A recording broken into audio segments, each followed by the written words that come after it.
নমস্কাৰ বন্ধু বান্ধৱীসকল, স্বাগতম জনাইছোঁ আপোনালোকক মোৰ চেনেল জীৱন সূত্ৰলৈ। বন্ধু বান্ধৱীসকল, আজি লৈ আহিছোঁ মই আপোনালোকৰ কাৰণে ভোজন কৰা অৰ্থাৎ আমি খানা খোৱাৰ এনেকুৱা কেইটামান নিয়ম, যিকেইটা নিয়মে আপোনাৰ সুখ সমৃদ্ধি লগতে ধন সম্পত্তি বৃদ্ধিত বিশেষ ধৰণে অৰিহণা যোগাব। হয়, আমাৰ খান পানত কিছুমান এনেকুৱা ধৰণৰ যদি আমি বিশেষ নিয়ম পালন কৰোঁ খাদ্য গ্ৰহণ কৰা সময়ত, তেতিয়াহ'লে কি হয়, আমাৰ ওপৰত লক্ষ্মী দেৱী অতি প্ৰসন্ন হয় আৰু আমাৰ যি আৰ্থিক অৱস্থা, সেই আৰ্থিক অৱস্থা সদায় টনকিয়াল হৈ থাকে। তো বন্ধু বান্ধৱীসকল, প্ৰথম নিয়মটোৰ কথা কৈছোঁ। প্ৰথম নিয়মটো হ'ল, আপুনি ভোজন কৰোঁতে যিখন থাল ব্যৱহাৰ কৰে, সেই থালখন সদায় আপোনালোকৰ কোনোবা পাত নতুবা পীৰা নতুবা কোনোবা আপোনাৰ ওখ যিবিলাক আমাৰ টি টেবুল, সেই টি টেবুল নতুবা ডাইনিং টেবুলত বহি অন্ন গ্ৰহণ কৰিব লাগে। মাটিত বহি যদি কিবা কাৰণত আপুনি অন্ন গ্ৰহণ কৰিবলগীয়া হৈছে, তথাপিও আপোনাৰ থালখন যাতে ভূমিস্পৰ্শ নকৰে অন্ন থকা সময়ত, সেইখিনি কথাৰ প্ৰতি আপুনি বিশেষ নজৰ দিব লাগে। ঠিক আছে, সেইকাৰণে থালখন কিবা যদি আপুনি ভূমিত বহি ভোজন কৰে, তেতিয়াহ'লে কিবা পাত নতুবা আপোনালোকৰ ঘৰত যদি কাঠৰ পীৰা আছে, পীৰা নতুবা সৰু কিবা টেবুল জাতীয় যদি বস্তু আছে, তেনেকুৱা বস্তুৰ ওপৰত থৈ অন্ন গ্ৰহণ কৰিব লাগে। আৰু বন্ধুসকল, সচৰাচৰ আমাৰ বন্ধু বান্ধৱী কিছুমানৰ মাজত এনেকুৱা হেবিট দেখা যায় যে তেখেতসকলে ভাত খোৱা যিখন থালখন এখন হাতেদি ধৰিছে আৰু এখন হাতেদি অন্ন গ্ৰহণ কৰিছে। এনেকুৱা ধৰণে অন্ন গ্ৰহণ কৰাটো বিৰত মনা হৈছে, কাৰণ এনেকুৱা ধৰণে অন্ন গ্ৰহণ কৰিলে দেৱী লক্ষ্মী কুপিত হয় সেই ব্যক্তিৰ ওপৰত।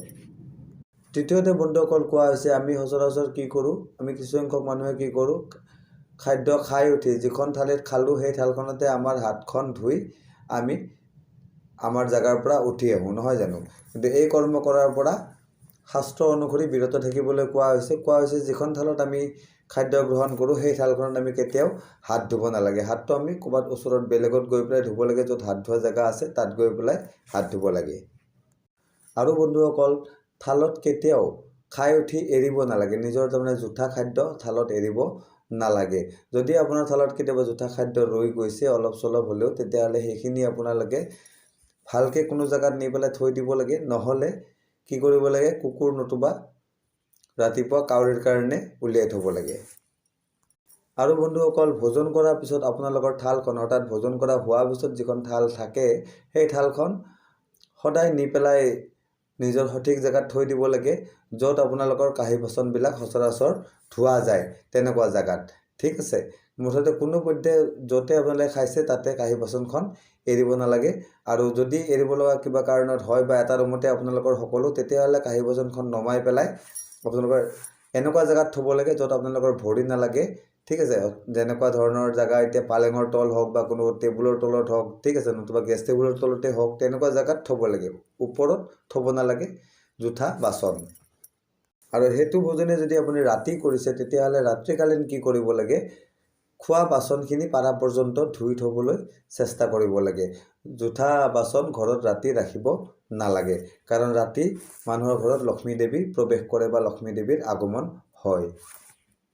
আৰু ভোজন আৰম্ভ কৰাৰ আগতে প্ৰভুৰ নাম বা ভগৱানৰ নাম ল'ব লাগে, তাৰপিছত নিজৰ ভোজন আৰম্ভ কৰিব লাগে। ভোজন কৰা সময়ত বন্ধুসকল কেতিয়াও ক্ৰোধ কৰিব নালাগে, আৰু কোনো কথাতে ক্ৰোধজনিত কথা ক'লেও কোনোবাই কিবা কাৰণত সেইখিনি সময়ত আপোনালোকে ক্ৰোধ কৰিব নালাগে। আৰু পৰাপক্ষত পৰিবাৰৰ সকলো সদস্যই একেলগে বহি ভোজন কৰাৰ ব্যৱস্থা কৰিব লাগে। এনে কৰিলে কি হয়, পৰিবাৰৰ সদস্যসকলৰ মাজতে মিলা প্ৰীতি বৃদ্ধি হয় আৰু লগতে আই লক্ষ্মীও আপোনালোকৰ ওপৰত অত্যাধিক প্ৰসন্ন হয়। আৰু ভোজন সদায় পূব নতুবা উত্তৰ মুখকৈ বহি কৰিব লাগে। ঠিক আছে, পৰা পৰ্যন্ত যি ভোজন, য'ত খাদ্য সামগ্ৰী আপোনালোকৰ ৰান্ধে, অৰ্থাৎ আপোনাৰ ৰান্ধনি ঘৰ, ৰান্ধনিশালতে বহি আপোনালোকৰ ভোজন পৰ্ব শেষ কৰিব লাগে। আৰু যদিও ভোজন পৰ্ব বাহিৰত কৰিলেও সেইটো মই কৈছিলোঁ অলপ আগতে কেনেকৈ কৰিব লাগে। আৰু ৰান্ধনি ঘৰত যদি আপোনালোকে নিজৰ ভোজন পৰ্বটো শেষ কৰে, তেতিয়াহ'লে কি হয়, আপোনালোকৰ ৰাহু সদায় শান্ত হৈ থাকে। আৰু বন্ধু বান্ধৱীসকল, ৰাতিপুৱা শুই উঠি সদায় মুখ নোধোৱাকৈ বা মুখ পানী দি নপখলাকৈ, ঠিক আছে, মুখখন আখলি নোলোৱাকৈ কোনো ধৰণৰ চাহ নতুবা পানী আদি গ্ৰহণ কৰিব নালাগে। আৰু খাদ্য গ্ৰহণ কৰাৰ পিছত যদি আপোনাৰ হাত জোঠা হৈ আছে, তেতিয়াহ'লে আপোনাৰ সেই হাতেদি কোনোদিন ব্ৰাহ্মণ আৰু অগ্নিক স্পৰ্শ কৰিব নালাগে, বা অন্য এখন হাতেদিও যিয়ে নহওক আপোনাৰ শৰীৰখিনি ইমান জোঠা হৈ আছে, গতিকে হাতখন নোধোৱাকৈ ব্ৰাহ্মণ নতুবা অগ্নি স্পৰ্শ কৰিব নালাগে বুলি শাস্ত্ৰত কোৱা আছে বন্ধুসকল। তো বন্ধুসকল, আজি মই আপোনালোকৰ কাৰণে লৈ আহিলোঁ ভোজনৰ সময়ত কি কি নিয়ম আমি অৱলম্বন কৰিব লাগে সেই বিষয়ে। আশা কৰিম ভিডিঅ'টো আপোনালোকৰ ভাল লাগিব, আৰু যদি ভিডিঅ'টো ভাল লাগে তেতিয়াহ'লে লাইক আৰু শ্বেয়াৰ কৰি দিবলৈ নাপাহৰিব, আৰু চেনেলটো নিশ্চয় ছাবস্ক্ৰাইব কৰি ল'ব। তো আজিলৈ ইমানেই, ধন্যবাদ।